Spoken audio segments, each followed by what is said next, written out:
To look at many of our urban centers today is to look at how badly we've neglected the importance of urban planning. In Season 8 of Dayaw, we visit the old urban centers of Luzon to see how our ancestors maintained a sense of order. One that created spaces for communities, their economic and cultural activities, their daily lives. Indeed, the entire fabric of a solid, united community. This is Season 8 of Dayaw. Halina't dumayo, doon po sa amin.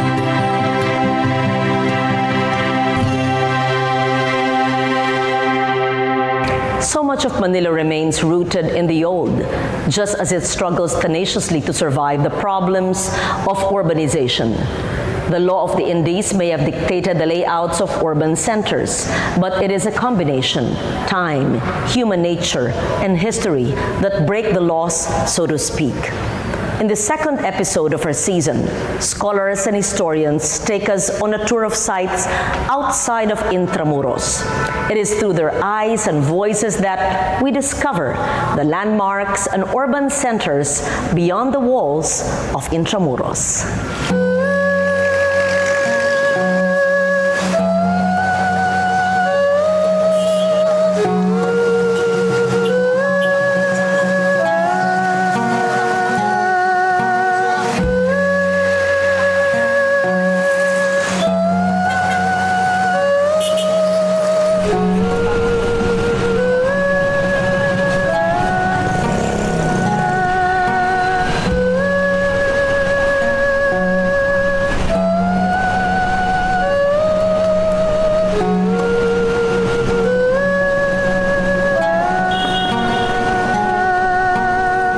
Ghetto for the Chinese.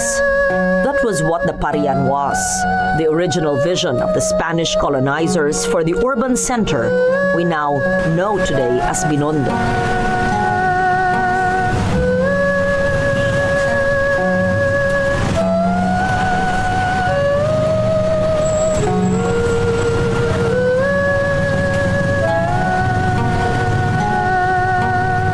I wonder if they would have foreseen the huge impact that this ghetto would have on the economy and cultural life of Manila and the entire country.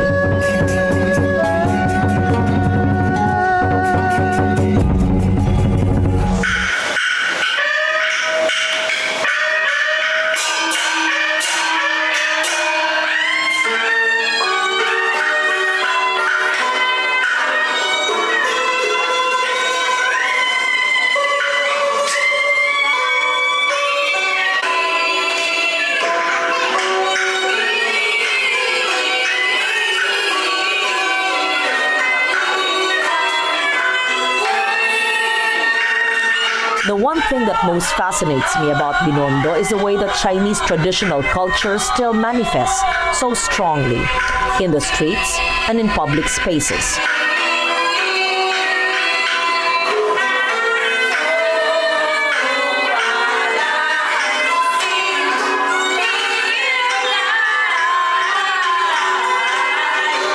Ginagawa namin to every year dito sa lugar na to, sa Binondo, Chinatown.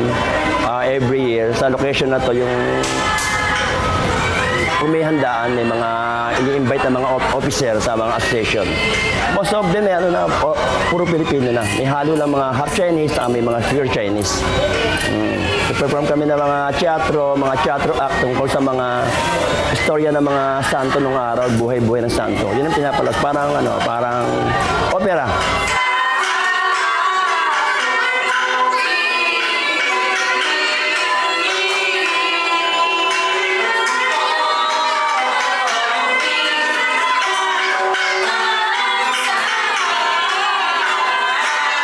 And I often ask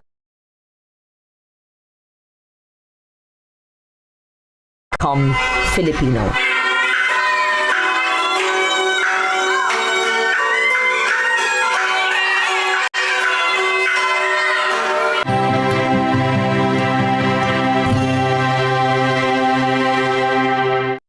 PTV Consumer Watch, bantay presyo sa gasolina.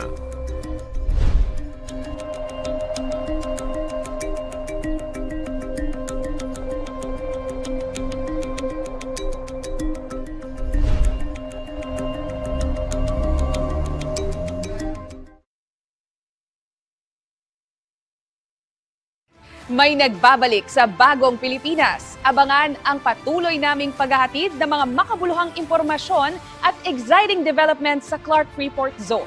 Ako po si Attorney Nicolette Henson para sa CDC sa Bagong Pilipinas ngayon.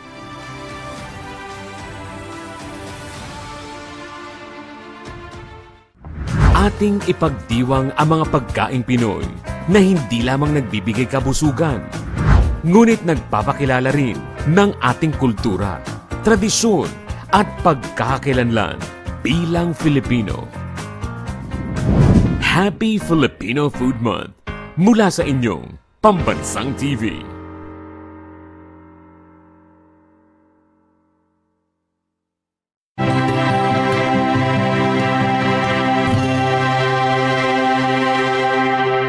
You can be happy or sad about it, but much of our contemporary culture is centered on the malls.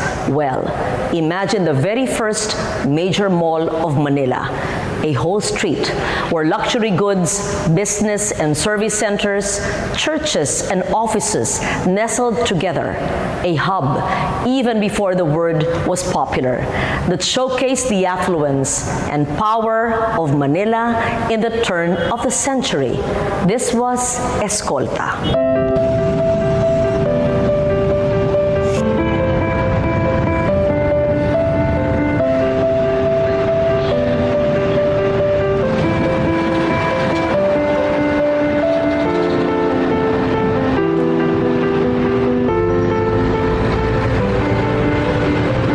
Escolta was an old street in Manila which was near the Binondo area. So since it was near the Binondo area, Escolta became like a hub of business during the time of the Spaniards and also subsequently during the time of the Americans. Some of the major companies eventually went to Escolta, that it became the Ayala triangle of its time.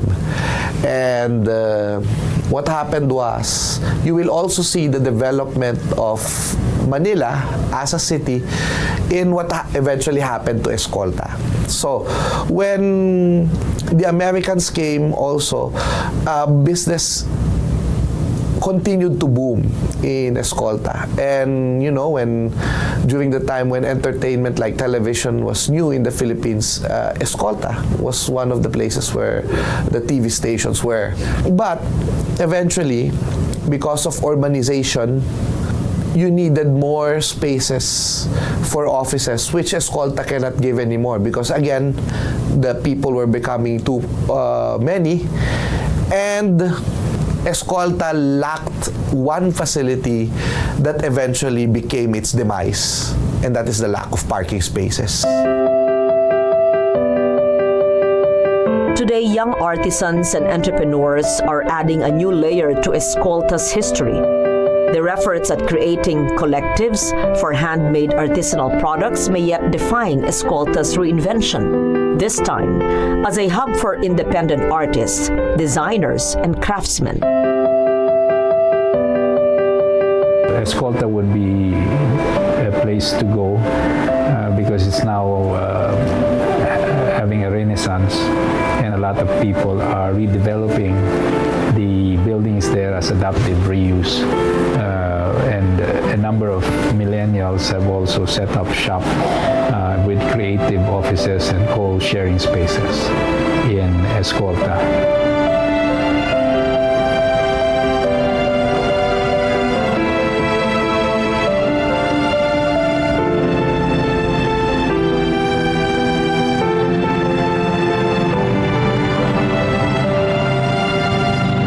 It is through the eyes and sensibilities of modern Filipinos that we extend the lives of our historic sites beyond the realm of nostalgia. and through the eyes of scholars that we may once again see the importance of many Manila landmarks that we have taken for granted or that we know nothing about.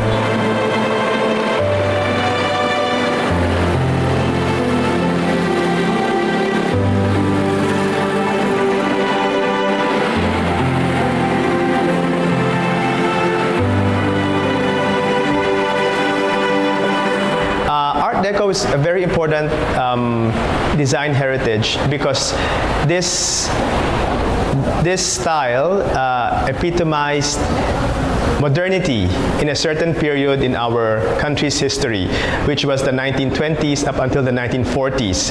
So that was the period between the U.S. colonial period, followed by the Commonwealth Republic, as well as the post-war period. And it's also the time when we had buildings which were designed largely by local architects. So prior to that, buildings were designed by priests or by foreign architects.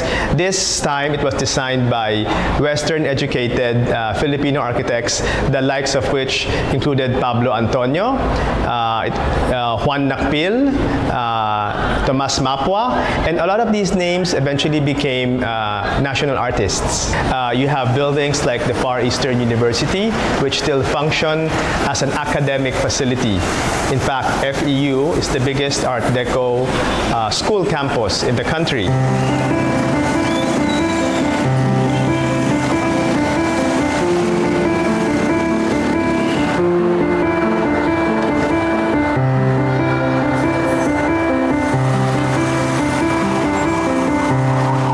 The first 5 buildings of the Far Eastern University campus was built by architect Pablo Antonio. Among the 5, the oldest one would be the Nicanor Reyes Hall, or the main building, which was built in 1939. It's a very massive structure, which kind of looks like a giant machine.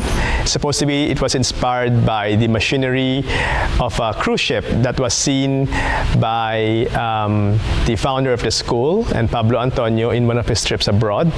So it has a lot of bold geometric details to it.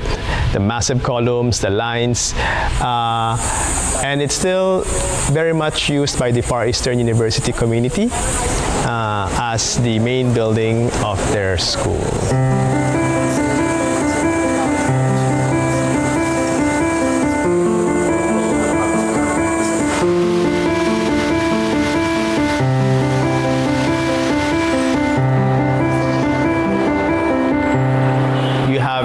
Metropolitan Theater, which is totally in the Art Deco style, but features a lot of local motifs like mangoes, like bananas, like capiz shells, buildings or design which showed a lot about local cultural nuances.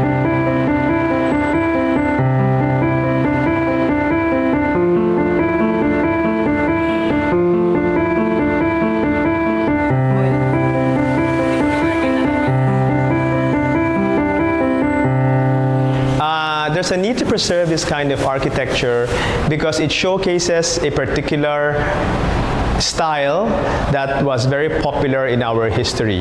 And it shows us that we knew how to build. We knew how to build modern. We knew how to express ourselves. We knew how to make things suited for us. Because Art Deco was a very Western style architecture, but a lot of the local architects tweaked it to local sensibilities, giving it a very Filipino touch that made this style of Art Deco very uniquely ours.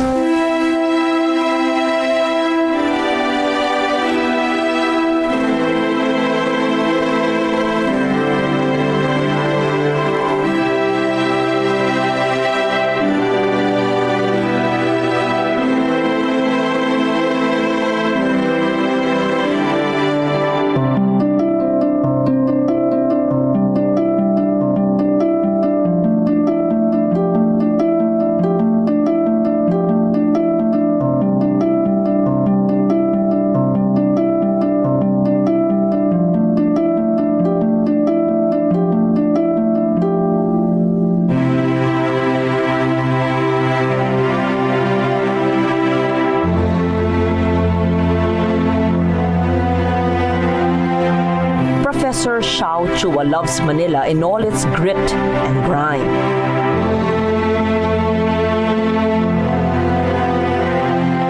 Here he ticks off the landmarks and public spaces that further our understanding of the city and its history.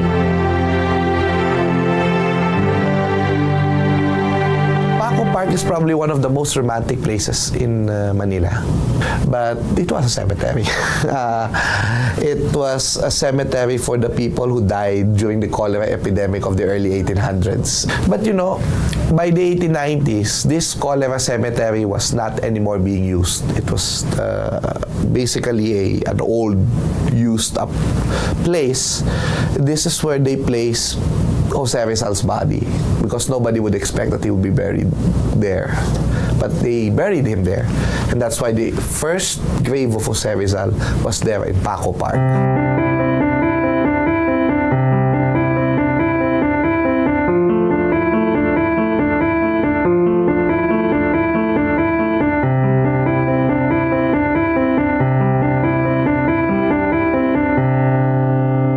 The old Ayala Bridge, the present bridge was made of steel, and of course this was what it was like during the time of the Americans, and it was reconstructed after the war. There is an island in that bridge, which was an old orphanage. It's called Hospicio de San Jose. Puerta Isabel II, of course we know Intramuros was an ancient walled city that they started building in the 1590s. But even as late as the 19th century, they were adding, features in the walls. They demolished some part of the wall and created the Puerta Isabel II, which is at the back of Intramuros, so that you can easily just pass by Binondo. Straight from Intramuros to Binondo through the Jones Bridge, Puente de España.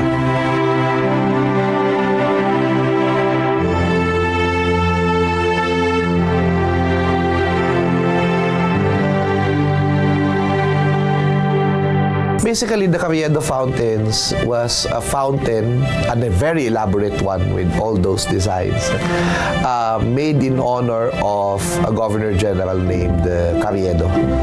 And Carriedo, in the 1700s, was actually the one who he donated money so that there could be a water system in Manila. Carriedo did not live to see his water work completed, and in 1882, they constructed a fountain in honor of him near the Legarda area in Sampaloc.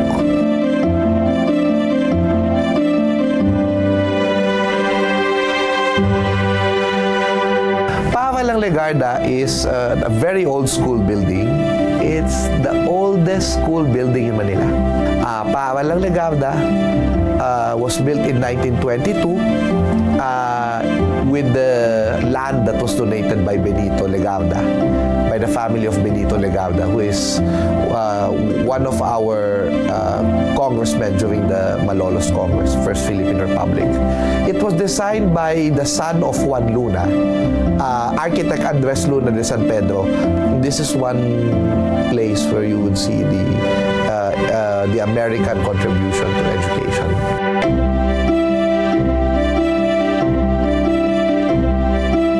Looking through the list that Xiao was lovingly put together, I see a park, a bridge, a gate, a school, and fountain. All elements that make for a beautiful urban center.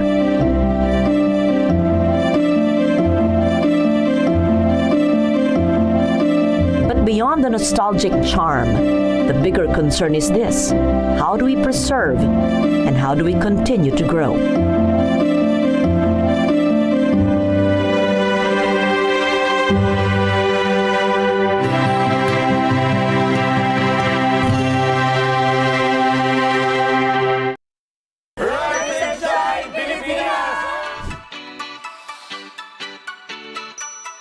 Talagang perfect ang bawat umaga basta't may kape. Pandesal at RSP Barkada. Kaya naman tutok na sa favorite morning show ng bayan, Rise and Shine Pilipinas!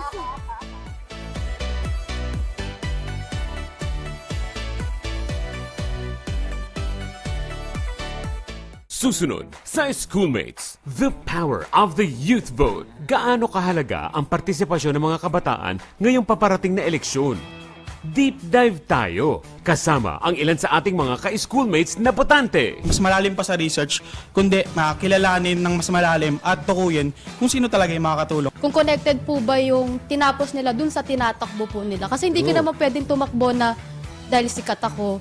The tea is so hot. Candidates with previous law cases. Oh my God! Oh my God! No, no, no! Lalo na, ay! Kaya tutok na sa Schoolmates. Huwebes ng gabi, dito lang sa PTV.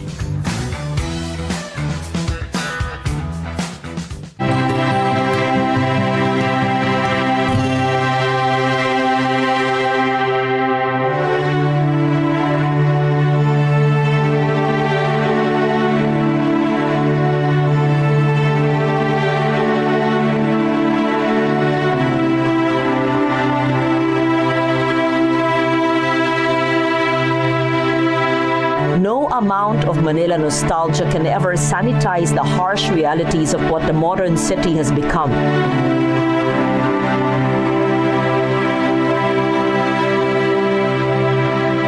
Now more than ever, urban planning and conscientious preservation of the little that remains of our built heritage are issues that concern us all.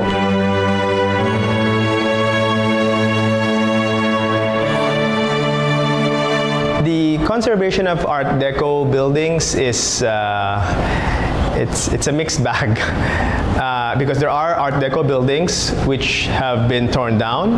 For example, most of the theaters which were built during that period in the districts of Santa Cruz and Quiapo in Manila have practically been torn down. You have houses and commercial structures which have also been torn down, as well as apartment blocks. There are good news, however, no? Because some buildings have been conserved, like the Rizal Memorial Sports Complex is still a sports complex. And you have apartments that are still lived in Malate, like Siquia apartments. Historic or heritage conservation has been fighting an uphill battle to make sure that we do not demolish all of these heritage structures. There is a law requiring permission from the 3 cultural agencies before you can demolish anything more than 50 years old. Now, the conservation of heritage structures is not just for culture and aesthetics. It's not just for memory and the love of things of the past, but in fact, conservation of these structures and the road and the urban networks around them, most especially the open spaces, are good environmental practice.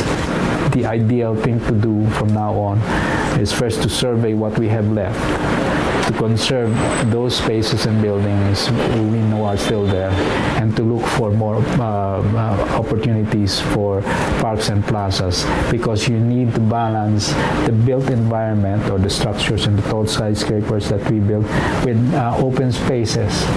Not just because it looks good, but also because it provides a place of opportunity for recreation for all of those people crammed in all of those buildings.